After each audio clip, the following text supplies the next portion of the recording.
Today on Florida Sportsman Project Dreamboat, the custom Hydra Step at TRB gets lit with a high-end LED lighting package from Luma and more.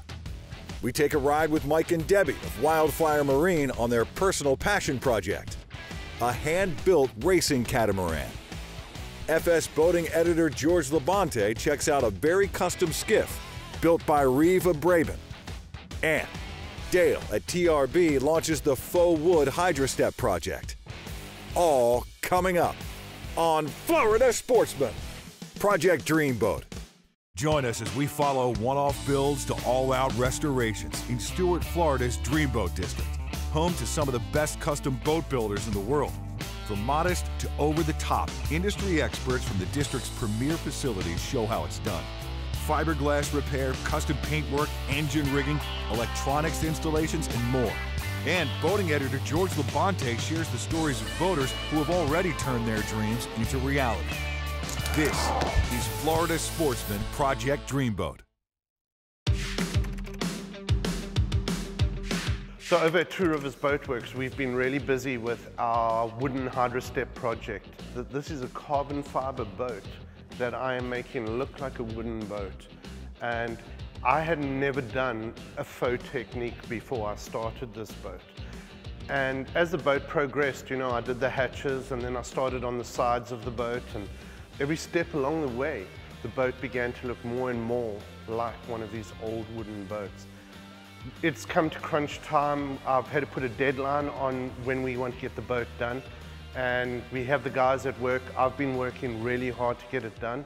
And I think we're going to hit our deadlines. I'm really excited to see this boat on the water. All right, so with this Hydra Step project, we have decided to take this boat top of the line. And I have been put on to the lighting part of the boat. And we decided to go with Luma, the full RGB control. And we ended up doing 2 live well lights, undergunnel lights, and 2 courtesy lights. So with this Luma install, it was actually pretty simple.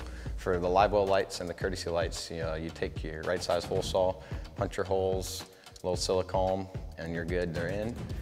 With the undergunnel lights, it's some stainless steel clips. You run those where you want it, plug the lights right into that, clips in, nice and sturdy, and then run your lights to your strip light driver or your light control module, which the lights plug and play right to the module.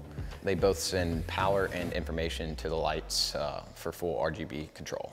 And then both of those control modules connect through an information wire, which then that information wire goes to a command link, which is mounted in the console. We're waiting for Dale to finish up our custom hatch that we're going into the console. That's going to have all of our switches, our radio, and our Luma RGB controller. The guys are over in bay number 3 getting the boat rigged. It's down to me now to do the acrylic dash panel. Down to crunch time, I don't have the time to mess this up. Guess what I did? I messed it up. While we were bending the panel, I actually broke it. I didn't heat it enough and probably just being a little bit impatient. We then had to cut another panel, and halfway through that cut, my laser died. So being on a deadline and then having a number of setbacks, I had to regroup, and we came up with the current dash design. And I still believe that we were able to pull it off. And just a number of other little elements along the way that we have to get done while the guys are busy doing what they do. They're good at doing what they have to do, and I'm good at doing what I have to do. So now that we got our panel from Dale, I was able to install the Luma Link. And Luma Link is very simple, 4 screws, you get it nice and straight.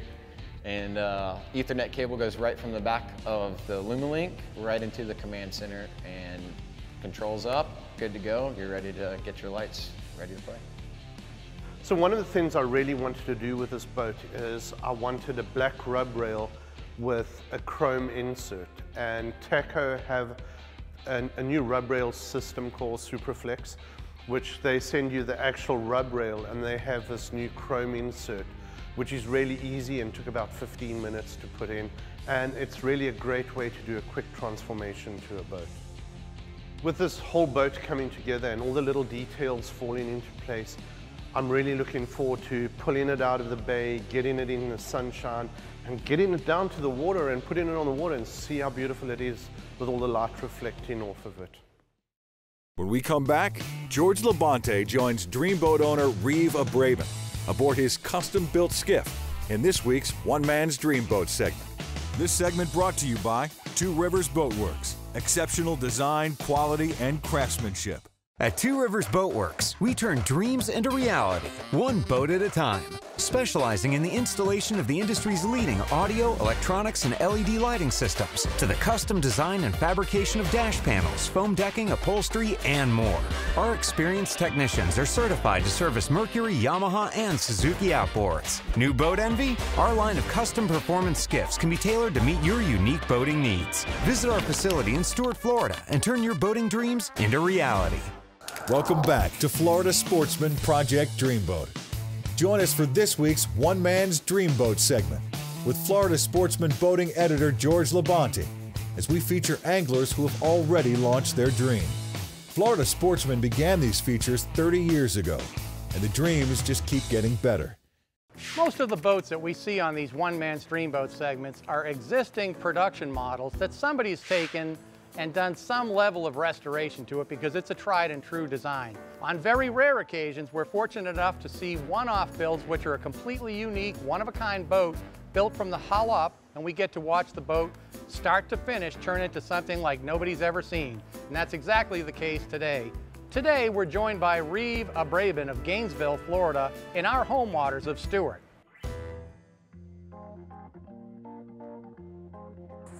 Fished with my brother and my father, not a lot when I was young. From Miami, we'd fish out of a Black Point. When I got a little older, we moved to Pompano. I had a next door neighbor who was a retired charter boat captain, a fellow named Art Robinson. And he sort of became a role model for me. And he took me dove hunting, taught me offshore fishing. He bought a half of Little Conch Key, and I started going down there to visit him. And I started bone fishing. And that's when my life changed. See, the first boat I got when I was in practice was a Silver King. Bought that, I had that for several years. Sold that, I bought a 19-foot redfish. I had another, I bought a Challenger, a boat called Dance the Tide. It was somebody's custom Challenger. I had that for a number of years. And then I got out of boats, got back into guns and hunting. And I was without a boat for a very long time, and I missed it. So it was time to replace it. And in the course of looking, I found, I went to the Envy Boat site. This is a build it yourself. So one day the material came. He had a truck to me, and it was a laser router cut framing jig that I had to assemble, just like an old model airplane, balsa wood model airplane. Pieces fit together beautifully. All the foam came, the Divinacell and the Cusa. And I started working on it and learned as I went along. And I'm not intimidated. I'm not afraid to try new things. And the boat was a big thing to try. But I set off to do it. I was committed to finish it. So I spent 3 years building the hull. And then I met Chris Morjohn on the internet.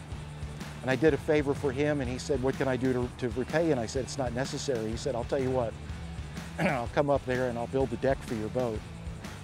So he came up with his wife, spent a week at my house, and he built the mold, and he built the deck, and he built the hatches. It was a remarkable piece of skill. He's really, really a talented guy. And then I had to start doing the hatches. So I just basically winged it, and it turned out large enough, big enough, and it worked. And I took it to about 85% complete, and I said, this is as far as I can go. I need somebody to help me with the finish work. And I took it to Tom Gordon at the skiff shop. So he built the boat, he finished the boat, the painter did a fantastic job, they're fairing people. One thing I forgot to mention was the poling platform. When Chris was at my house, I was looking at his sketchbook, and he'd done a sketch of a skiff he was planning on building, and he just put this interesting looking, three-dimensional poling platform drawing on the back of this skiff. And I said, I'm going to do that. Florida Fab Works in Jacksonville agreed to do it, and they made this poling platform. So I took it to a friend's Hot Rod Body Shop. Said paint it. Blank check. But he did a beautiful job. What I wanted the boat to look like was a shrunken down Carolina sport fisherman. And that's what I did. The console, if you look at the console, it looks like it's got the wings like the flying bridge, like an old sport fishing boat. It's my dream. It's my dream boat is what it is. Some people might hate it. Some people might think it's the greatest thing in the world. It just seems to go with the boat. It's kind of retro, classic, modern. It's a little bit of everything, but it works, and it floats. And the first cast on the first fishing trip, George caught a tarpon. What else can you ask for? It's got good juju. That's right. You might have noticed the very first cast made on the boat, and I was hooked up to a beautiful river tarpon. After a solid fight, I got a chance to see just how nice it was to fish on this little skiff.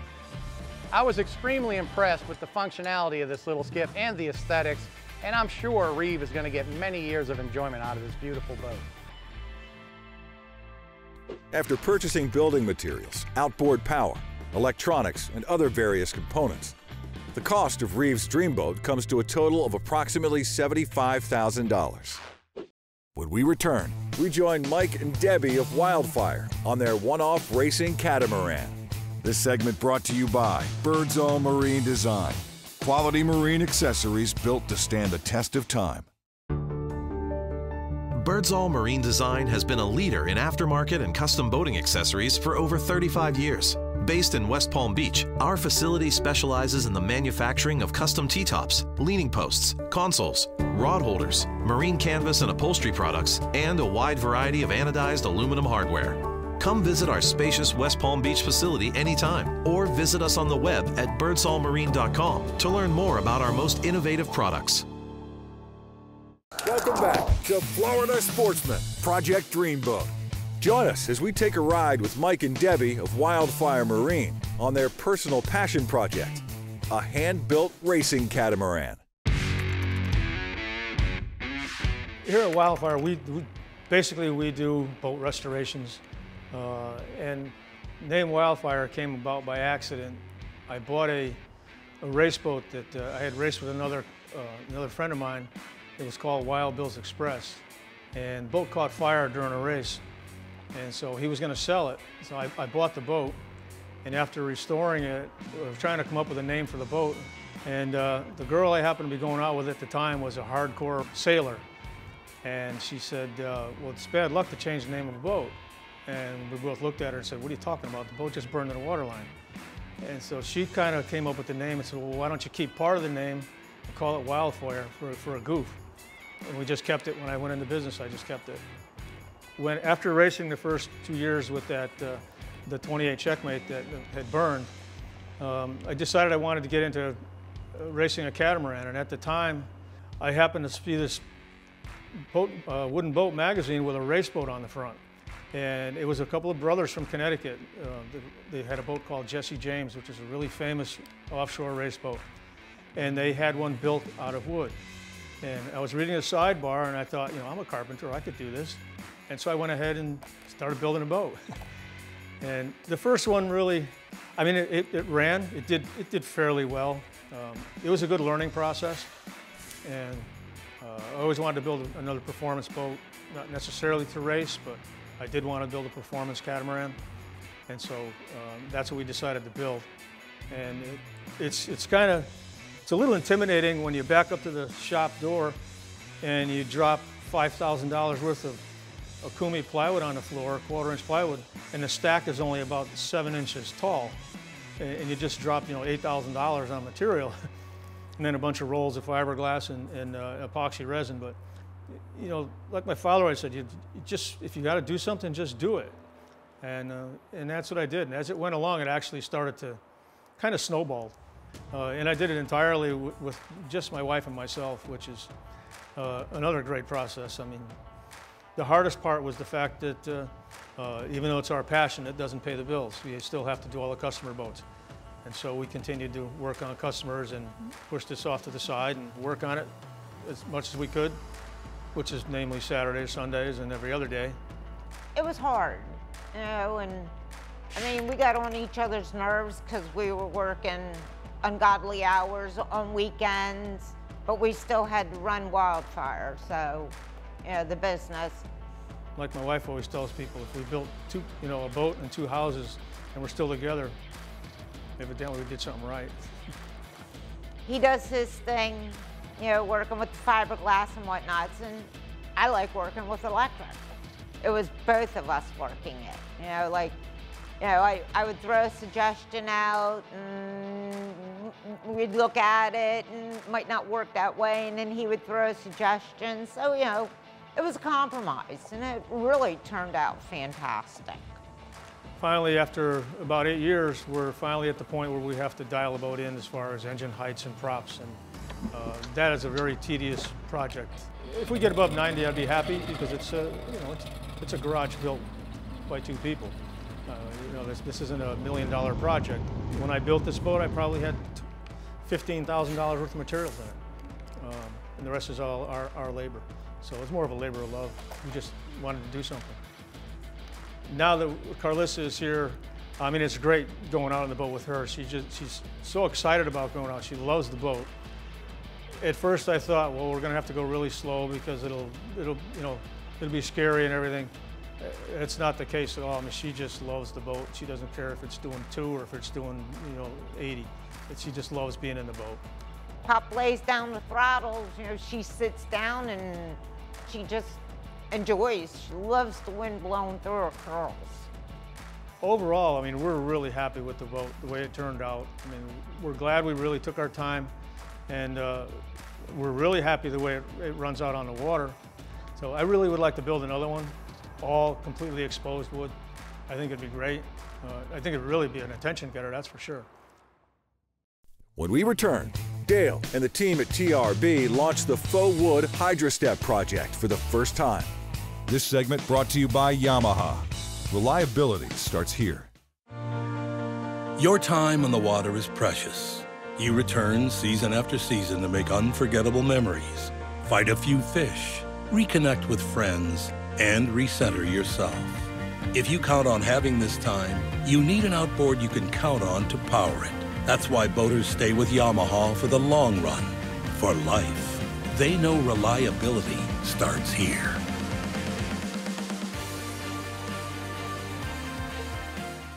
Welcome back to Florida Sportsman Project Dreamboat. Join us as Dale of Two Rivers Boatworks splashes the all-wood retro mod HydroStep project. So once we finally got the boat polished, ceramic coated, wiped down, not a single fingerprint on it, man, it looks like you stuck a ruby inside of a diamond. I don't know how to explain it. It just hits you from every angle.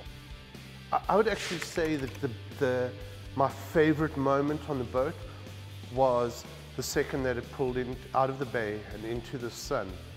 You know, sort of I had a bit of a lump in my throat when the boat came out, because it's been such a big part of my life over the past 4 months. It was amazing to feel that we had done this all and we had created this basically floating piece of art. My favorite aspect of the boat, coming from a little bit of a carpentry background, is seeing the detail in the wood grain that he hand painted on there. He's got dovetailed joints on the back and the transom, the dowel pattern that he took from an old Chris Craft boat. All those little details are really what stand out the most to me and really make that project extra special. I mean, I'm an engine guy. I think bringing that Mercury back to the vintage stage for that, you know, the wood boat, the vintage side of it, I think that thing pops very well. Blown away, man, really am. Man, it sticks out like a sore thumb, but in a good way. You can't not see it. Everyone that has seen the boat can't stop looking at it. They can't stop touching it. You just have to look at it. Man, my favorite part of this boat, you know, would have to be just the detail that Dell went into on all this hand paint and all this airbrush, man. It's just absolutely beautiful, and you know, you can't make that up, man. That's pure, that's straight from the heart, man, and that's him. My favorite part of the boat is the console. That's because I spend so much time on it. It blows me away. And all the wood and the stainless together, it really pops. One of the big things for me with the boat was always going to be the dash. I've said this 100 times. The dash is the crowning jewel of every single boat. And, you know, getting the period correct steering wheel with a modern twist to it, using the Lavorsky controllers, I love them. You know, it just adds an element to a period, you know, an older period of boating, an older time of boating. So now that we got this boat in the water and we're doing the photo shoot and the sun's going down and we can finally turn this Luma shore on. Lights come on and, you know, first of all, just very impressed with the lighting and the LumaLink control system, and you can make these lights do just about whatever you want between each zone, and yeah, couldn't be happier with it.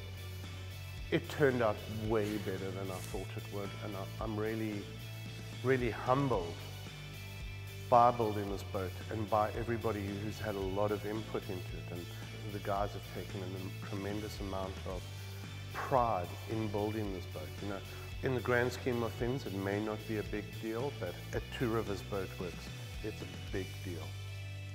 Yeah, so you know, we got hit with the deadline on this boat, and which made, you know, everybody that works here, all of us guys, get together and come in and bust this job out. Which, you know, we don't play around, man. We get our stuff done. You know, we met the deadline, and not just did we meet it, man. We freaking crushed it. This boat is better than we could have asked for. Everybody here has their special talent, and to see everybody at the same time putting in what they're best at to make this thing come out as fast and as good as it did is absolutely epic. There's nothing better than that. So I enjoyed being able to work with everyone on a single project and all of our hands working together to make this possible. Watching the process has really been something special. I think once we got to the end of the project, it's definitely one of a kind. There's nothing else on the water like it. So all in all, I think the boat turned out great, and it's something that we should all be very proud of. This project has been amazing. I've worked with a wonderful group of guys. It's been a surreal experience, and at times I've actually had to pinch myself that we've created this boat. And we're on to the next project. So, you know, done a great job. We're going to get stuck into the Stammis now and get that boat done. Make sure to tune in next season to see the dreams of boat owners come true on Florida Sportsman Project Dreamboat.